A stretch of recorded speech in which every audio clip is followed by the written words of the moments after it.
नमस्कार दोस्तों, आपके अपने YouTube चैनल राकेश बलौदा झुंझुनू पे स्वागत है।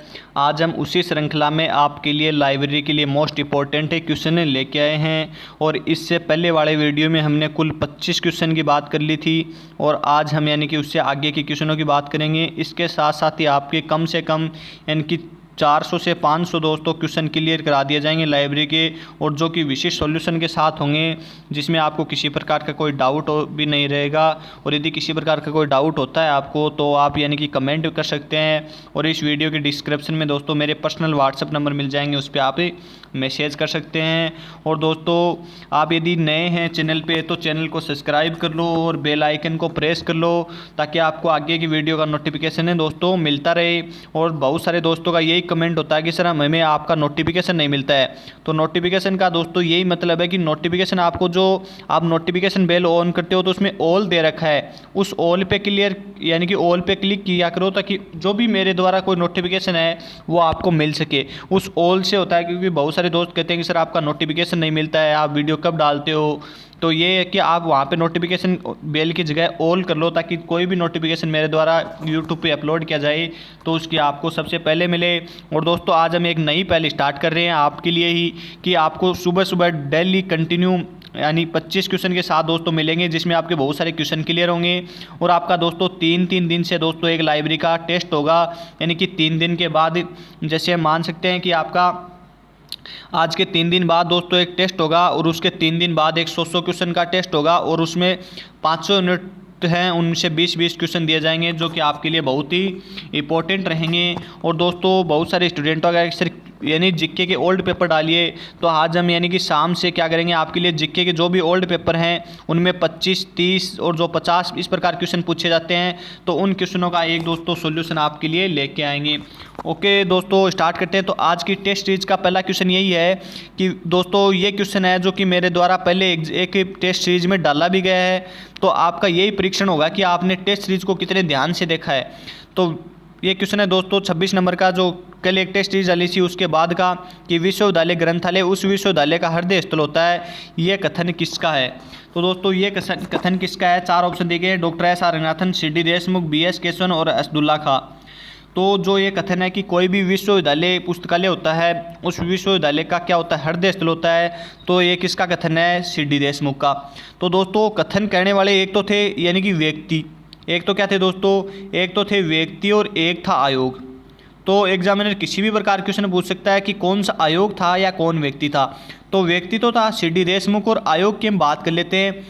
तो आयोग दोस्तों यानी कि किसी भी विश्वविद्यालय का पुस्तकालय उस विश्वविद्यालय का हृदय स्थल होता है, ऐसे कहने वाला व्यक्ति तो था सी डी देशमुख। यहाँ पे दोस्तों आपको सी डी देशमुख है, और आयोग था डॉक्टर सर्वपल्ली राधाकृष्ण आयोग, भारतीय उच्चतर शिक्षा आयोग। कौन सा दोस्तों, दोनों नाम आ सकते हैं, एक ही नाम है, भारतीय उच्चतर शिक्षा आयोग है, डॉक्टर सर्वपल्ली राधाकृष्ण आयोग, जो कब गठित किया गया था 1948 में। अब दोस्तों इस आयोग के बारे में एक तो ये बात है कि ये विश्वविद्यालय का हृदय स्थल के बारे में कहता है, और एक इसकी बात जो इंपॉर्टेंट है, केवीएस का तो वो फेवरेट क्वेश्चन है कि कुल बजट से पुस्तकालय के लिए 6.5% बजट क्या करना, व्यय करना या खर्च करना। और इसके साथ साथ ही कुल पुस्तकालय बजट से 15 रुपये प्रति छात्र, क्या दोस्तों 15 रुपये प्रति छात्र व 200 रुपये प्रति अध्यापक को क्या करना, यानी कि अनुदान देना या अध्यापक को देना। तो इसका क्या करता है दोस्तों, ये प्रावधान करता है कि 6.5% बजट पुस्तकालय में खर्च करना और 15 रुपये व 200 रुपये प्रति छात्र या अध्यापक को देना। इसका या क्या करता है दोस्तों, ये कि प्रावधान करता है, जो आपको ध्यान रखना है कुल बजट में से। इसके बाद में नेक्स्ट क्वेश्चन की बात करते हैं, तो वो इस प्रकार है दोस्तों कि के एम असदुल्ला खां यानी कि के एम असदुल्ला खां किस पुस्तकालय के पुस्तकालय अध्यक्ष थे। तो आपके आज दोनों डाउट क्लियर होंगे। बहुत सारे स्टूडेंटों ने कल कमेंट किया था कि सर के एम असदुल्ला खां इंपीरियल लाइब्रेरी के लास्ट अध्यक्ष थे या बी एस केशवन थे। तो इस प्रकार के आज डाउट आपके क्लियर करा दिए जाएंगे। तो के एम असदुल्ला खां किस पुस्तकालय के अध्यक्ष थे, 4 ऑप्शन देंगे, British museum, Kolkata public library, imperial library और नेशनल। तो दोस्तों आपको पता होगा कि के एम असदुल्ला खां है वो यानी कि इंपीरियल लाइब्रेरी ऑफ इंडिया की। दोस्तों यहाँ पे आपको इंपीरियल लाइब्रेरी ऑफ इंडिया कर लेना है। इंपीरियल लाइब्रेरी ऑफ इंडिया के क्या थे दोस्तों, अध्यक्ष थे। तो इंपीरियल लाइब्रेरी ऑफ इंडिया के दोस्तों अध्यक्ष थे। तो इसमें कब से कब तक थे, क्या डाउट है दोस्तों, वो आपका क्लियर करा दिए जाएंगे। तो इसके बाद में दोस्तों इसका जो विशेष सॉल्यूशन है वो इस प्रकार है कि के एम असदुल्ला खां इंपीरियल लाइब्रेरी के पुस्तकालय अध्यक्ष 1930 से लेकर 1945 तक थे, बहुत सारी बुकों में 1947 दिखा रखा है दोस्तों। तो 1945 तक रहे हैं। और के एम अब्दुल्ला खां 1935 में खान बहादुर की उपाधि, और ये खान बहादुर की उपाधि किसके द्वारा दी गई थी, ये एग्जाम में जरूर पूछा जाता है, ब्रिटिश पार्लियामेंट के द्वारा दी गई थी।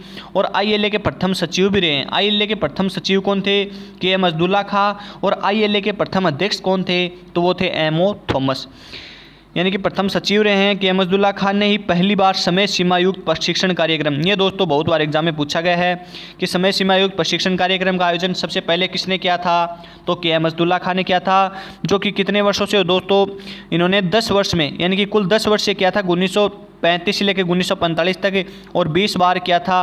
और एक वर्ष में 2 बार होता था, यानी कि 6 माह से होता था, कुल 6 माह से एक कार्यक्रम होता था, और एक साल में कुल 2 प्रशिक्षण कार्यक्रम होते थे।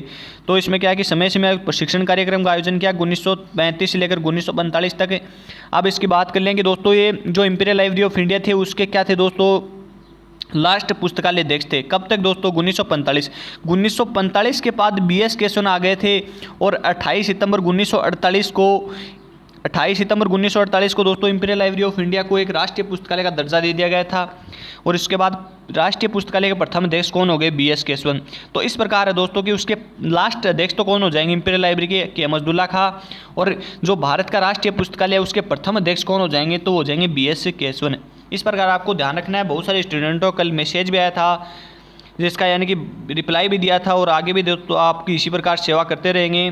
तो अगला क्वेश्चन है कि ज्ञान उद्योग है दोस्तों, ये उद्योग, तो दोस्तों ज्ञान उद्योग अवधारणा से परिचित किसने कराया था, तो ज्ञान उद्योग अवधारणा से परिचित उसी व्यक्ति ने कराया था जिसने किससे कराया था, सूचना समाज से, सूचना समाज से। अब दोस्तों आपको इसका आंसर आने लग गया होगा कि किसने कराया था। तो दोस्तों 4 ऑप्शन दिए, पीटर ड्रुकर, फ्रिज मैकल्प, बेंजामिन और पाल जी जरकोवी। तो दोस्तों आपको पता होगा कि चारों ही दोस्तों पुस्तकालय के क्षेत्र में इंपॉर्टेंट रोल है चारों का। तो इसका करेक्ट आंसर हो जाएगा दोस्तों फ्रिज मैकल्प। फ्रिज मैकल्प के द्वारा दोस्तों ज्ञान उद्योग और सूचना समाज, क्या दोस्तों, सूचना समाज और ज्ञान उद्योग दोनों से क्या दोस्तों अवधारणा दी गई है। तो इसके थोड़ी हम विशेष सॉल्यूशन की बात कर लेते हैं। तो इस प्रकार है, ज्ञान उद्योग और सूचना समाज की अवधारणा फ्रिज मैकल्प के द्वारा दी गई थी। और इसके नीचे दोस्तों एक नोट ऐड किया गया है कि सूचना उत्पाद व प्रक्रिया दोनों है, ऐसे करने वाला व्यक्ति था जे मार्टिन। और इसको इस बार एग्जाम 29 दिसंबर की जो एग्जाम हुई थी उसमें पूछा भी गया था। तो इन दोनों को आपको ऊपर वालों को ध्यान में रखना है। तो इस प्रकार पूछा गया पहले, और जिसने 1959-60 में आपको यहाँ पे ऐड कर लेना है, 1959-60 में सूचना उत्पाद व प्रक्रिया दोनों है, ऐसे करने वाला जे मार्टिन 1959-60 में कहता है। इसके बाद में नेक्स्ट क्वेश्चन की बात करते हैं। तो दोस्तों नेक्स्ट क्वेश्चन इस प्रकार है कि DDC में 18वें संस्करण में कुल कितने टेबल थे। तो दोस्तों DDC में कुल 18वें संस्करण में कितने टेबल थे, ऑप्शन ए में 4, ऑप्शन बी में 5, ऑप्शन सी में 6, ऑप्शन डी में 7। तो कुल कितने टेबल थे, तो उसमें देखो आपको ध्यान रखना है कुल 7 टेबल थे। कितने टेबल थे, तो कुल 7 टेबल थे, जिनको आपको ध्यान रखना है अच्छे तरीके से, जिनका हमने विशेष सॉल्यूशन बहुत ही अच्छे तरीके से डाला है कि DDC में टेबल का प्रयोग। तो DDC में टेबल का प्रयोग किया गया था 14वें संस्करण में, और खंडों का प्रयोग किया गया था पहले संस्करण में। ये आपको ध्यान रखना है वॉल्यूम का, कि वॉल्यूम का प्रयोग किया गया था पहले संस्करण में। पहले से 15वें तक कितने हैं दोस्तों, एक ही वॉल्यूम या एक ही खंड का प्रयोग किया गया है। और ये खंड वाला क्वेश्चन किस प्रकार से आता है, एग्जामिनर डाल देता है 11वें संस्करण में कितने खंडों का प्रयोग किया गया है। अब बहुत सारे स्टूडेंटों के दिमाग में होता नहीं है उस टाइम, तो 1 से लेकर जो 15 के बीच में जितने भी आएंगे उसमें क्या होगा कि कितने खंडों का प्रयोग हुआ 1 से, और उसके बाद 16-17 में 2 का हो गया। इस प्रकार आगे आगे बढ़ते गए थे। तो स्क्वायर खंड की बात कर लेते हैं। तो दोस्तों यहाँ पे दोस्तों हम टेबल की बात कर रहे हैं, खंड की कर चुके हैं। तो टेबल का प्रयोग दोस्तों DDC में पहली बार 14वें संस्करण में हुआ था, जो कि दोस्तों आपको पता होगा कि कब तक आया था दोस्तों। इसका आपको कमेंट देना है कि 14वां संस्करण कब से शुरू हुआ है। और दोस्तों 14वें और 15वें में 4 थे, कितने थे, तो 4 टेबल थी दोस्तों। और 16वें 17वें में 5 थी, और 18 से लेकर 21 तक 7 थी दोस्तों। कितनी थी, 18 से 21 तक 7 थी, और 22 से 23 तो कितनी थी, 6 टेबल थी। अब दोस्तों 18वें संस्करण की बात कर रहे हैं, ऊपर तो आ गया होगा आपका आंसर कि 7 हैं। और 18वें संस्करण का प्रकाशन किसने किया था, तो बेंजामिन एस्टा क्लस्टर नाम का आदमी था। क्या था दोस्तों, बेंजामिन एक क्लस्टर नाम का व्यक्ति था, जिसने 16 से लेकर और 19 तक के संस्करण को क्या किया था दोस्तों, प्रकाशित किया था। और उसके बाद कॉपीराइट 1988 में किसके पास आ गए थे, OCLC के पास। उसके बाद OCLC यानी कि किस ऑनलाइन स्वरूप में DDC को प्रकाशन कर रहा है। तो इस प्रकार आपको पता भी रहना चाहिए कि कौन से संस्करण को किसने प्रकाशित किया था। अब दोस्तों अगले क्वेश्चन की बात कर लेते हैं, जो कि एक बहुत ही इंपॉर्टेंट क्वेश्चन है कि डॉक्टर एस आर रंगनाथन ने अपनी पुस्तक 5 लॉज ऑफ लाइब्रेरी साइंस किसको समर्पित की थी या किसे समर्पित की गई थी। तो डॉक्टर एस आर रंगनाथन के द्वारा जो पुस्तक लिखी गई, पुस्तकालय विज्ञान के क्षेत्र में डॉक्टर एस आर रंगनाथन की पहली पुस्तक थी। तो डॉक्टर एस आर रंगनाथन की जो पहली पुस्तक थी 5 लॉज ऑफ लाइब्रेरी साइंस, वो किसको समर्पित की थी डॉक्टर एस आर रंगनाथन ने। तो 4 ऑप्शन देखे, W.C. Berwick Sayers, Melvil Dewey, Edward B Ross और शिव स्वामी अय्यर।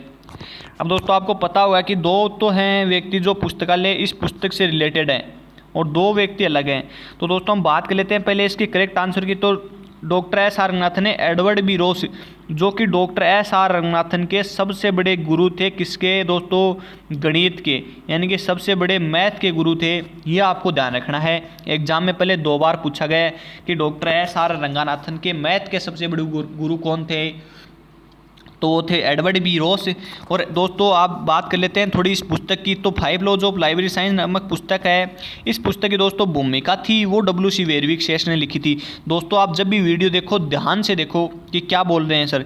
तो W.C. वेरविक सेट्स के द्वारा भूमिका लिखी गई है, प्रस्तावना यानी कि शिव स्वामी अय्यर के द्वारा लिखी गई है और दोस्तों एडवर्ड बी रोस को समर्पित की गई है। तो इस पुस्तक की 3 तो बहुत ही इंपॉर्टेंट बातें हैं और यह पुस्तक दोस्तों 1931 में प्रकाशित हुई थी। अब हम दोस्तों इसकी थोड़े विशेष सॉल्यूशन है जिसको हम बात कर लेते हैं कि पुस्तकालय विज्ञान के 5 सूत्रों का सर्वप्रथम प्रतिपादन डॉक्टर एस आर रंगनाथन के द्वारा सन 1928 में मीनाक्षी कॉलेज, यहाँ पे दोस्तों आपको ऐड कर लेना है क्या, मीनाक्षी कॉलेज, अन्नामलाई नगर, तमिलनाडु। क्या दोस्तों, अन्नामलाई नगर तमिलनाडु में प्रतिपादन किया था 5 सूत्रों का। और इन 5 सूत्रों का प्रकाशन पुस्तक के रूप में सन 1931 में 5 लॉज ऑफ लाइब्रेरी साइंस नामक पुस्तक के रूप में किया और इस पुस्तक को अपने सबसे बड़े गुरु एडवर्ड बी रोस को समर्पित किया है। तो दोस्तों इस क्वेश्चन से कैसे पूछ सकता है, क्योंकि ये डॉक्टर एस आर रंगनाथन की पहली पुस्तक थी, तो इस प्रकार एग्जाम में दे सकता है। और दोस्तों जो 5 सूत्र थे डॉक्टर एस आर रंगनाथन के, उन्हें डॉक्टर एस आर रंगनाथन ने हाई कोर्ट की संज्ञा दी है। तो ये आपको ध्यान रखना है कि हाई कोर्ट की संख्या किसे दी गई है। ये एग्जाम में पहले एक बार क्वेश्चन आया हुआ है, तो आपको समझ आ गया होगा कि यानी कि 5 सूत्रों का प्रतिपादन कहाँ पे किया था। तो मीनाक्षी कॉलेज, अन्नामलाई नगर, तमिलनाडु में किया था और पुस्तक को प्रकाशित उन्हीं 5 सूत्रों को पुस्तक के रूप में 1931 में प्रकाशित किया है। इसके बाद में नेक्स्ट क्वेश्चन की बात करते हैं हमें। तो दोस्तों इस प्रकार है कि दोस्तों 1-2 क्वेश्चन जो एग्जाम में एक मैंने जो टेस्ट सीरीज बना रखी है उनसे पहले से भी पुटअप किए हैं, क्योंकि आपको ऐसे जानना पा रहे हैं कि आपके क्वेश्चन ध्यान में हैं या नहीं है। तो उस प्रकार आपका जो पीछे का यदि आपका क्लियर होता जाएगा तो दोस्तों आपकी तैयारी बहुत अच्छी चल रही है। तो अगला है कि क्वेश्चन है कि PPBS का संबंध है। तो PPBS का संबंध किससे दोस्तों, कार्मिकों रिकॉर्ड से, बुक सिलेक्शन से, बजटिंग से और आंकड़ा के रख रखाव से। तो दोस्तों इसका करेक्ट आंसर हो जाएगा बजटिंग से। तो दोस्तों बजट निर्माण से संबंधित है PPBS। अब थोड़ी सी बात कर लेते हैं बजट निर्माण की। तो दोस्तों बजट निर्माण में एक पुस्तक है द बजट ओपन नाम की पुस्तक लिखी गई थी सर वॉलपोल के द्वारा, सर रॉबर्ट वॉलपोल। दोस्तों थोड़ा लिख नहीं सकते, सर रॉबर्ट वॉलपोल के द्वारा द बजट ओपन नाम की पुस्तक लिखी गई थी 1733 में। और ये बजट से जो टॉपिक दे दिया ना कि किसी के भी सिलेबस में बजट, तो ये पुस्तक ज़रूर पूछी जाती है कि सर रॉबर्ट वॉलपोल के द्वारा 1733 में कौन सी पुस्तक लिखी गई थी। तो द बजट ओपन पुस्तक किसकी है, रॉबर्ट वॉलपोल की। कब लिखी गई थी, 1733। किसी प्रकार एग्जामिनर क्वेश्चन को घुमा के दे सकता है। यह पुस्तक लिखी गई थी और बजट निर्माण की दोस्तों कुल 7 विधियाँ हैं। यानी कि मैं दोस्तों आपको बताता हूँ कि पहली है रेखिक, जिसे ऐतिहासिक भी कहते हैं, और दूसरी है दोस्तों जिसे हम परिसूत्र, तीसरी है निष्पादन दोस्तों, अगली है कार्यक्रम प्रणाली और इसके बाद में है नियोजन कार्यक्रम प्रणाली, एक मुफ्त बजट और दोस्तों एक है शून्य आधारित बजट। तो दोस्तों 7 हो गई होगी, 1 2 3 4 5 6 7। तो दोस्तों ये 7 विधियाँ हैं बजट निर्माण की। तो जिसमें से 2 विधियाँ तो बहुत ही इंपॉर्टेंट है, एक तो दोस्तों PPBS और एक है दोस्तों जो कि है शून्य आधारित बजट। कौन सी दोस्तों, शून्य आधारित बजट, जिसमें एक बात पूछी जाती है कि किसके द्वारा सबसे पहले यह अवधारणा दी गई थी। तो 1970 में दी गई थी पीटर पायर के द्वारा। ये दोस्तों पहले एग्जाम में यानी कि पूछा भी गया है। अब दोस्तों इसकी बात कर लेते हैं। तो यह दोस्तों कि PPBS यानी प्लानिंग प्रोग्रामिंग बस्टिंग सिस्टम के निर्माण में इस विधि का सर्वप्रथम प्रयोग 1961 में अमेरिका के रक्षा विभाग USDOD के द्वारा किया गया था। ये आपको तीनों बातें दोस्तों ध्यान रखनी है। तो इस बजट निर्माण की दोस्तों बजट में ज़्यादा कुछ खास नहीं है टॉपिक में, लेकिन इस प्रकार पूछ सकता है कि कितनी विधियाँ हैं, किस प्रकार विधियों में बजट का निर्माण किया जाता है, या दोस्तों शून्य आधारित बजट की अवधारणा किसने दी थी, PPBS की कहाँ पे सर्वप्रथम प्रयोग किया गया था। तो इस प्रकार क्वेश्चन आ सकते हैं एग्जाम में। इसके बाद में नेक्स्ट क्वेश्चन की बात करते हैं दोस्तों। तो अगला नेक्स्ट क्वेश्चन इस प्रकार है कि एक्सपेंसिव क्लासिफिकेशन का प्रकाशन किस वर्ष हुआ था। यानी कि एक्सपेंसिव जो क्लासिफिकेशन वर्गीकरण पद्धति है इसका प्रकाशन किस वर्ष हुआ था। तो दोस्तों 4 ऑप्शन दिए गए, 1896, 1891, 1904 और 1905। तो दोस्तों जो ये चारों डेट दी गई हैं इनमें वर्गीकरण पद्धतियों का क्या हुआ है, प्रकाशन हुआ है। तो दोस्तों इसकी बात कर लिए एक्सपेंसिव क्लासिफिकेशन है ये दोस्तों 1891 में बनाई गई थी CU कटर के द्वारा। किसके द्वारा? चार्ल्स एमी कटर के द्वारा बनाई गई थी। इसका आपको फुल फॉर्म यानी कि इसकी फुल नेम आपको ध्यान रखना है, क्योंकि एक बार पहले पूछा गया है कि चार्ल्स एमी यानी कि CU कटर का फुल नेम क्या है। तो चार्ल्स एमी कटर है। और इसके बाद में दोस्तों जो यानी कि पुस्तकालय विज्ञान के क्षेत्र में 8 से 9 जो पद्धतियाँ हैं उनको आपको ध्यान रखना है। मैं आपको जल्दी जल्दी बता देता हूँ। 1876 में है दोस्तों DDC, 1891 में एक्सपेंसिव क्लासिफिकेशन, और 1904 में है LCC, 1905 में है UDC, 1906 में है SC, 1933 में है कॉलन क्लासिफिकेशन, 1935 में है BC यानी कि बिब्लियोग्राफी क्लासिफिकेशन, 1961 में है BS यानी कि MF राइटर वाली, और इसके बाद में 1978 में BSO। तो इस प्रकार है दोस्तों ये जो वर्गीकरण पद्धतियाँ हैं तो उसको किसने बनाई थी, कब बनाई थी और कौन सी है दोस्तों, ये तीनों बात आपको ध्यान रखनी है। हर वर्गीकरण पद्धति के बारे में एक क्वेश्चन 100% आएगा। इस बार आया भी था कि कौन सा वर्गीकरण का वर्गाचार्य नहीं है, तो उसमें WC वेरविक सेट से करेक्ट हो जाता, क्योंकि 3 ऑप्शन दिए गए थे, मेलविन डेवी, H.C. ब्लिस और एक और था डॉक्टर S. आरनाथन। तो वो तीनों हैं वर्गीकरण के वर्गाचार्य। और जबकि वो क्या है, वर्गीकरण का व्याकरणाचार्य है दोस्तों, ग्रामर। यानी कि उसने एक पुस्तक लिखी थी WC वेरविक सेट ने, ग्रामर ऑफ क्लासिफिकेशन। उस पुस्तक के कारण WC वेरविक सेट को व्याकरणाचार्य कहा गया था। तो इन पद्धतियों को बनाया है तो वो तो हो जाएंगे वर्गाचार्य और वो जाएगा व्याकरणाचार्य। तो इस प्रकार दोस्तों इसकी थोड़ी विशेष सॉल्यूशन की बात कर लेते हैं। तो एक्सपेंसिव क्लासिफिकेशन वर्गीकरण पद्धति CU कटर द्वारा 1891 में अमेरिका में बनाई गई थी, इसको ध्यान रखना है। और इसके बाद में थोड़ी दोस्तों अलग बात कर लेते हैं। तो इसको हिंदी में विस्तारशील वर्गीकरण पद्धति के नाम से जानते हैं। किस नाम से जानते हैं दोस्तों? विस्तारशील वर्गीकरण पद्धति के नाम से जानते हैं।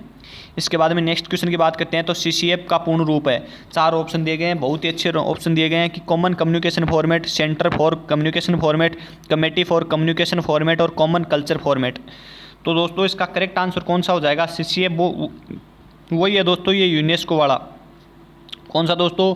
यूनेस्को वाला यानी कि है। तो इसका दोस्तों करेक्ट आंसर हो जाएगा कॉमन कम्युनिकेशन फॉर्मेट। CCF का फुल फॉर्म क्या हो जाएगी? Common communication format. इंपॉर्टेंट है दोस्तों, नोटबुक में ऐड कर लेना आप इसे। इसके बाद में थोड़ी विशेष सॉल्यूशन की बात कर लेते हैं। तो CCF का प्रकाशन यूनेस्को के द्वारा सन 1984 में किया गया था। और इसकी मानक संख्या, ये मानक संख्या या संरचना दोस्तों आपको ध्यान रखनी है, इसकी पहले एग्जाम में पूछी गई है। ISO 2709 दोस्तों क्या है? इसकी मानक संरचना या मानक संख्या है। इसके बाद दोस्तों अगले क्वेश्चन की बात कर लेते हैं। अगला क्वेश्चन इस प्रकार है कि डॉक्टर सर्वपल्ली राधाकृष्णन राज्य केंद्रीय पुस्तकालय में कुल पुस्तकों की संख्या है। तो दोस्तों आपको पता होगा कि आप RMSSB लाइब्रेरियन के एग्जाम देने जा रहे हो।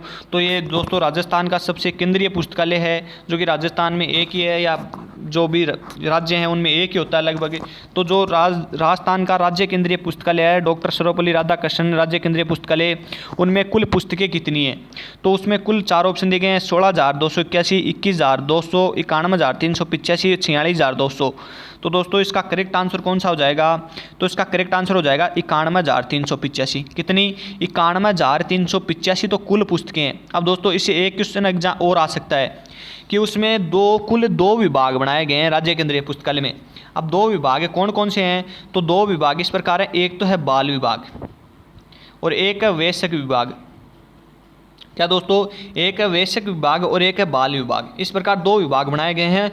अब बाल विभाग में इस प्रकार एग्जाम में पहले क्वेश्चन पूछा गया है कि बाल विभाग कितने वर्ष की उम्र तक रहता है, इनकी कौन से स्टूडेंट होते हैं जिनको हम बाल विभाग में ऐड करें। तो इसका आपको ध्यान रखना है 5 से लेकर 14 वर्ष तक।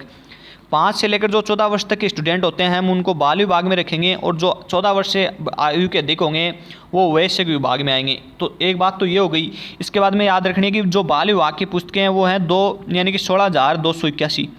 बाल विभाग की कुल पुस्तकें हैं राज्य केंद्रीय पुस्तकालय में 16,281, और टोटल पुस्तकें हैं उसमें कितनी 91,385 पुस्तकें हैं। तो ये आपको ध्यान रखना है। और दोस्तों एक छोटा सा क्वेश्चन और है कि एक होता है कि बाल विकास और एक होता है वयस्क विकास। एक क्या होता है दोस्तों, वयस्क विकास होता है, एक बाल विकास होता है, और इन दोनों को कौन सा पुस्तकालय विज्ञान का सूत्र है वो सर्जित करता है, तो ये आपको कमेंट में आंसर देना है।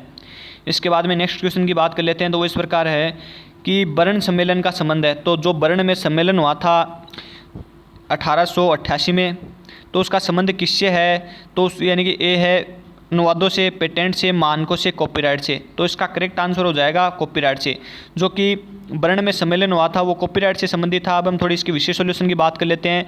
9 सितंबर सन 1886 में बर्न में एक सम्मेलन का आयोजन किया गया। यह सम्मेलन बौद्धिक संपदा अधिकारों पर जोर देने की बात करता है, या जोर देने हेतु निर्मित किया गया था, जो कि कॉपीराइट के जो सिद्धांत थे उनकी व्याख्या करता है तथा उनके नियमों पर बल देने का कार्य करता है। अब दो यहाँ से इंपॉर्टेंट क्वेश्चन बनते हैं कि इसके बाद 1886 यानी कि 1886 के बाद 1888 में दोस्तों एक सम्मेलन है, उसको आपको खास को ध्यान रखना है कि इस यही बर्न में दोस्तों एक स्वीट संघीय कार्यालय की स्थापना कर दी गई थी।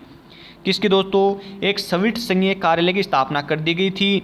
और इस स्वीट संघीय कार्यालय को 1960 में, ये इस बार एग्जाम में आया था, 1960 में इस स्वीट संघीय कार्यालय को बर्न से कहाँ पे दोस्तों, जनेवा स्विट्जरलैंड स्थानांतरित कर दिया गया था। तो इस स्वीट संघीय कार्यालय को आपको ध्यान रखना है।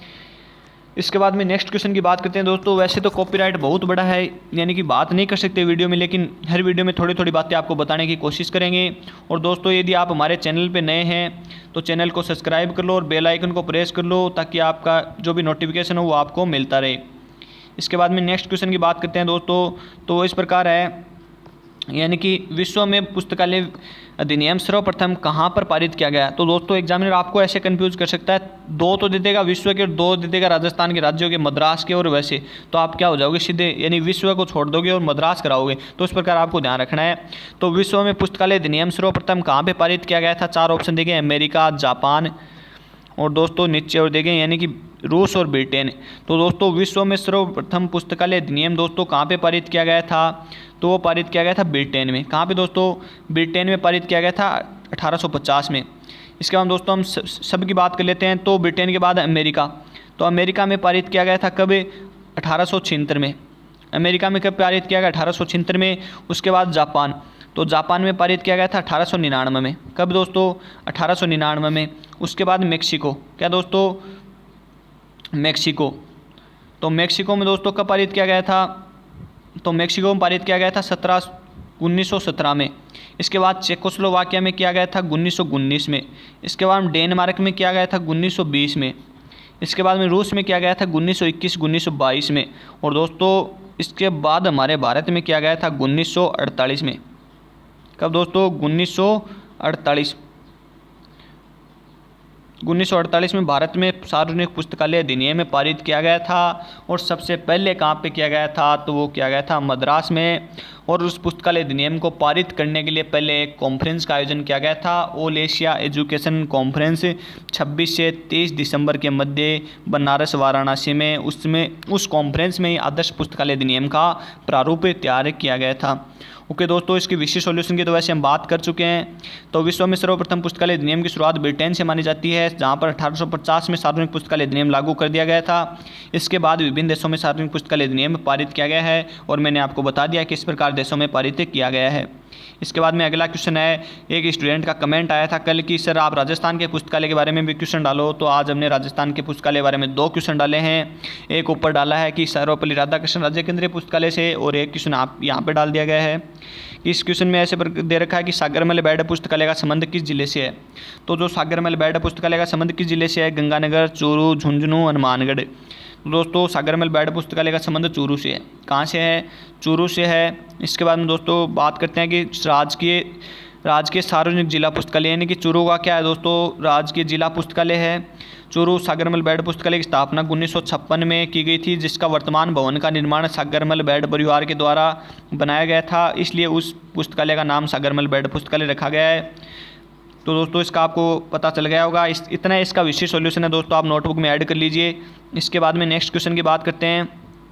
तो वो इस प्रकार है कि पुस्तकालय विज्ञान के क्षेत्र में पायोनियर की उपाधि किसे दी गई थी।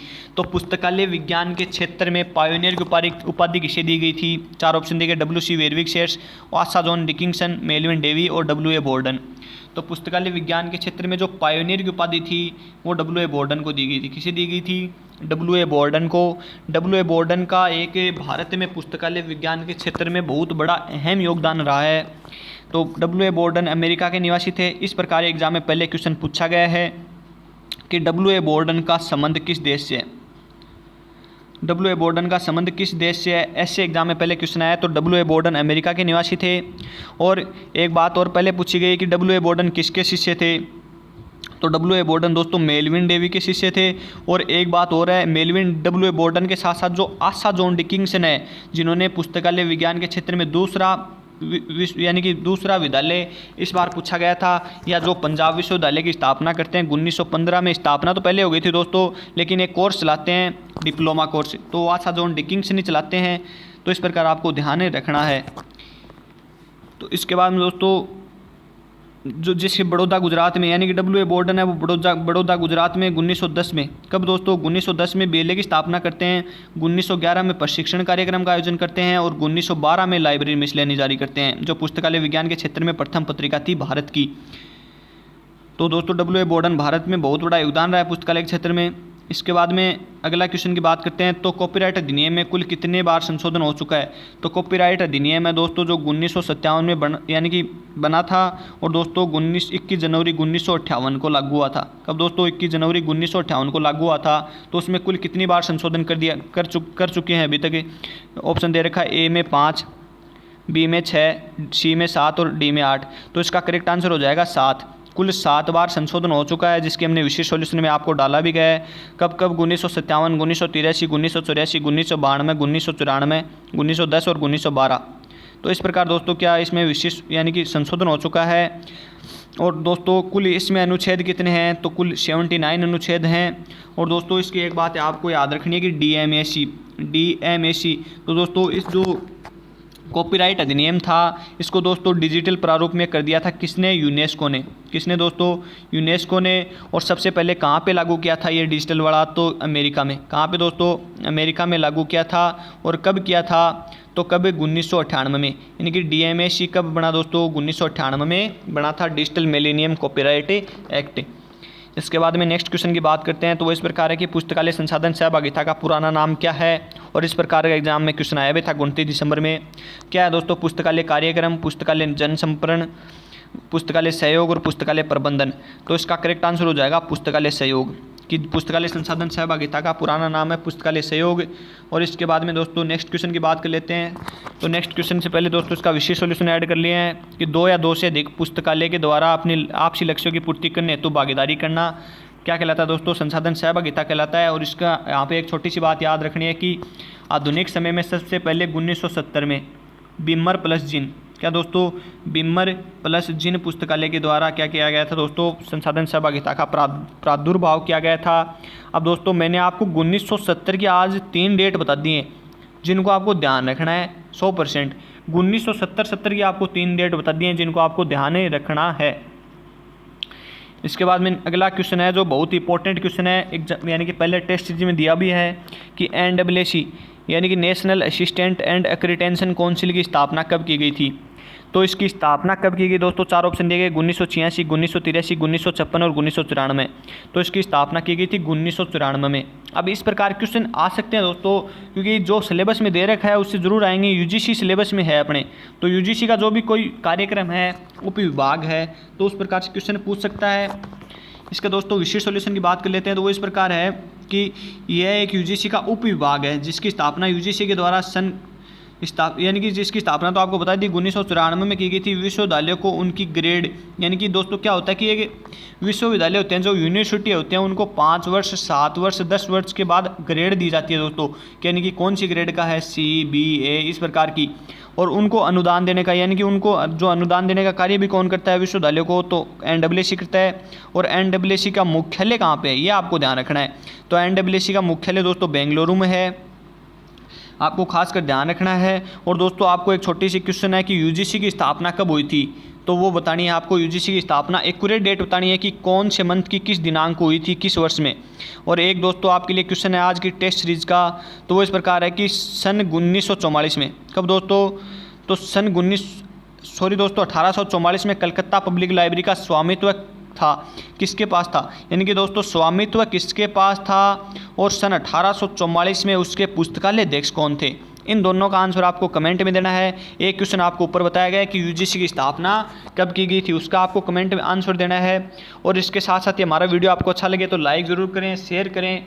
और इसके साथ साथ ही हम आपको आज बता दिया है कि 3 दिन से आपका क्या होगा, 100 क्वेश्चन का एक टेस्ट होगा, जो कि आपके सिलेक्शन में बहुत ही महत्वपूर्ण रोल रखेगा। बहुत सारी ऐसी दुकानें खोल रखी हैं कि वो स्टूडेंट से टेस्ट के पैसे लेते हैं, तो हम दोस्तों आपको फ्री प्रोवाइड कराएंगे यूट्यूब चैनल पे, ताकि आपकी तैयारी का ज़रूर आंकलन हो सके। धन्यवाद दोस्तों।